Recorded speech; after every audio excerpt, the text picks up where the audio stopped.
আলহামদুলিল্লাহ দেবর চলেই আসলো। আপনাদের সবাইকে বলেছিলাম ঈদের পর দিনে আমার দেবর ইনশাল্লাহ চলে আসবে, তো চলে এসেছে আলহামদুলিল্লাহ। আসসালামু আলাইকুম, আনিশাস লাইফস্টাইল চ্যানেলে আপনাদের সবাইকে আবারও স্বাগত জানাচ্ছি আর একটা নতুন ভিডিওতে। আশা করি যে যেখান থেকে ভিডিওটা দেখছেন আল্লাহর রহমতে সবাই ভালো আছেন। আলহামদুলিল্লাহ আমরাও ভালো আছি। তো যারা যারা আমার ঈদের ব্লগটা দেখেছেন তারা হয়তো অনেকেই জানেন, আমি ব্লগে বলেছিলাম যে ঈদের পর দিনে ইনশাল্লাহ দেবর আসবে কাতার থেকে। তো আলহামদুলিল্লাহ চলে এসেছে। তো আজকে সেই ব্লগটা নিয়েই চলে আসলাম। আর দেবর কী এনেছে বা এগুলো অন্য একটা ব্লগে আপনাদেরকে দেখাবো, কারণ একই ভিডিওতে সম্পূর্ণ ভিডিও যদি দেখাতে যাই তাহলে কিন্তু অনেক বেশি লং হয়ে যায় ভিডিওটা। তো সেজন্য দুটো পার্ট করেছি আমি। তো এই যে দেখতে পাচ্ছেন মাশাআল্লাহ অনেকগুলো মিষ্টি এনেছে। তো এখানে 8 কেজি মিষ্টি এনেছে। তো আপনারা তো সবাই জানেন বাহির থেকে যখন কেউ আসে তখন বাড়িতে সবাইকে দেওয়া লাগে মিষ্টি, বা আশেপাশে যারা আছে সবাইকেই কিন্তু দিতে হয়। এটা একটা মানে সৌন্দর্য বিরাজমান আমাদের বাড়িতে, সবসময় আমরা এটা দেখে এসেছি।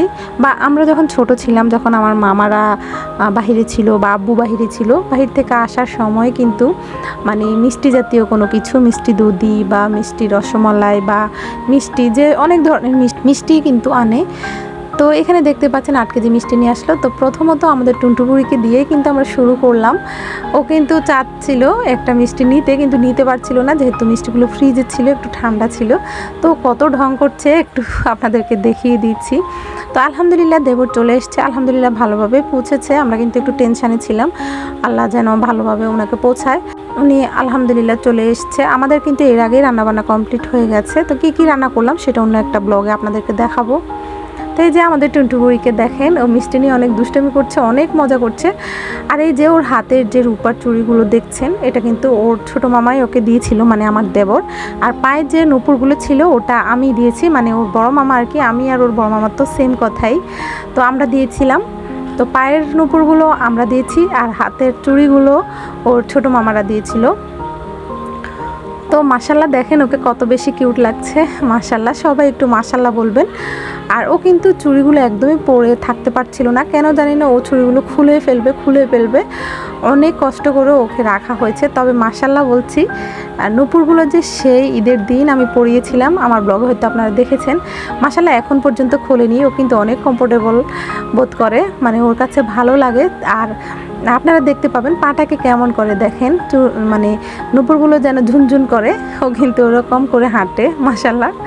তো এই যে তারপরে দেখেন কার্টুনগুলো নিয়ে ও কত ব্যস্ত। ও কিন্তু চাচ্ছে যে এখনই খুলে ফেলবে কার্টুনগুলো, মানে ও দাঁত দিয়ে চেষ্টা করছে, তারপরে কার্টুনের উপরে উঠে চেষ্টা করছে। মানে এটা কিন্তু আমাদের যখন রান্নাবান্না শেষ কমপ্লিট হয়ে গেছে, প্রায় 3টের দিকে আসছিল, আমার দেবর ঘরে ঢুকেছিল। তো আমরা সবাই তো সালাম দিয়েছি, তারপরে আমার শাশুড়িমার সাথে বসে বসে কথা বলছে। তো সেই ফাঁকে আমরা ভিডিওটা করলাম, ওনাদেরকে নাস্তা পানি দিয়ে তারপরে আমরা ভিডিওটা ধার করেছি। তো দেখতে পাচ্ছেন ও কিন্তু চাচ্ছিল এখনই বক্সগুলো খুলে ফেলবে, বক্সগুলো আনবক্সিং করে ফেলবে। এই যে উঠে যাচ্ছে, দেখতে পাচ্ছেন ওর দুষ্টামিগুলো। একটু কিছু ক্লিপ আপনাদের সাথে শেয়ার করলাম আর কি। তো বিদেশ থেকে যখন কেউ আসে মাশাআল্লাহ এত বেশি আনন্দ লাগে, কি আর বলবো।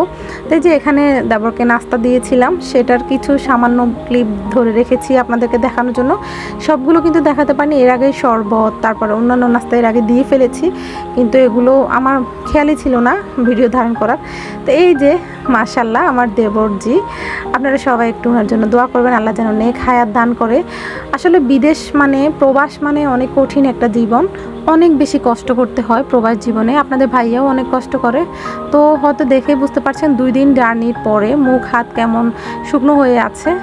তো তারপরে উনি হাত মুখ ধুয়ে তারপরে নাস্তাটা খেলো। এই যে উনি যে বক্সগুলো এনেছে ওগুলো দেখাচ্ছি। তো সবাই একটু ওনার জন্য দোয়া করবেন, আল্লাহ যেন নেক হায়াত দান করে, আল্লাহ যেন দীর্ঘায়ু, সবাই একটু দীর্ঘায়ু কামনা করবেন। তো তারপরে দেখেন আমাদের টুনটুপুরি আবারও ও শুধু এই বক্সগুলো কাটছে, এসেই বক্সগুলো আনবক্স করার জন্য কত যে পেরেশান হয়ে গেছে। আসলে ওর সাথে সাথে আমরাও পেরেশান হয়ে গেছি। এরকম হয়তো সব ফ্যামিলিতেই হয়, বাহির থেকে কেউ যখন আসে তখন বক্স কখন খুলবে, বাচ্চাদের কিন্তু ওটার উপরে নজর থাকে, এই আর কি। তো আলহামদুলিল্লাহ দিনটা ভালোই কেটেছে আমাদের। তো দেবর কী আনলো বা সবার জন্য কী এনেছে সেই ব্লগটা অন্য একটা ভিডিওতে আপনাদের সাথে শেয়ার করব। যদি সেটা এই ভিডিওতে ধারণ করি তাহলে কিন্তু অনেক বেশি লং হয়ে যায় ভিডিও, আর হয়তো আপনারা ধৈর্য ধরে দেখতেও ভালো লাগবে না। সেজন্য ওটার একটা আলাদা পার্ট রেখেছি, সেটা আলাদা একটা ব্লগে আপনাদেরকে দেখাবো। তো আপনাদের ভাইয়া যখন এসেছিল তখনও কিন্তু মানে তখনকার আমি কিন্তু তখন ব্লগ করতাম না। তো তারপরে যেটা মানে আপনাদের ভাইয়া যখন এসেছিল তখন 2টা বক্স মনে হয় কুরিয়ার করেছিল, মানে উনি আসার আগে পাঠিয়েছে, তবে ওটা এসে আমাদের হাতে পৌঁছেছে 2 মাস পর। আপনারা তো সবাই জানেন কুরিয়ার করলে ওটা অনেক বেশি লেট হয়। তো সেটা তখন আমি ব্লগ করতাম না, সেজন্য আপনাদের অনেকগুলো মানে ভিডিওগুলো আপনাদেরকে তখন দেখাতে পারিনি। এখন তো ব্লগ করি সেজন্য একটু দেখাচ্ছি। আপনাদের ভাইয়া যে গেছে এখন আলহামদুলিল্লাহ প্রায় 2 বছরের মতো হয়ে গেছে, হয়তো ইনশাল্লাহ সামনে উনিও আসবে, তবে কয়দিন পর আমার খালাতো বাসুরও আসবে। তো সবাই ওনাদের জন্য দোয়া করবেন, আল্লাহ যেন ওনাদেরকে নেক হায়াত দান করে। তো আজকের ভিডিওটা এ পর্যন্তই রাখবো। সবাই ভালো থাকবেন, সুস্থ থাকবেন, আর একটা নতুন ব্লগে আপনাদের সাথে দেখা হবে। সে পর্যন্ত আল্লাহ তাআলা যেন সবাইকে সুস্থ রাখে, ভালো রাখে। আল্লাহ হাফেজ, আসসালামু আলাইকুম।